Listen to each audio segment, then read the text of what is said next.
ఉదయం Ramareddipalli bus stop వద్ద నాగర్ కర్నూలు జిల్లా కల్వకుర్తి డివిజన్ పరిధిలోని కొండారెడ్డిపల్లి గ్రామంలో జిల్లా కలెక్టర్ హేమంత కేశవ్ పాటిల్ పర్యటించి అభివృద్ధి పనులను పరిశీలించారు.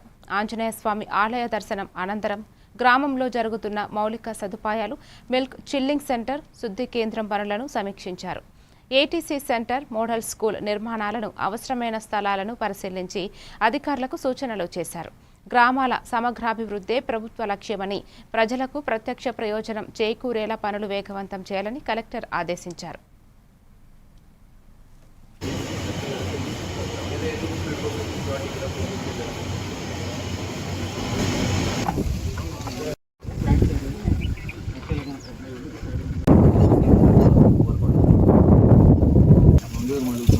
అందరికీ మనము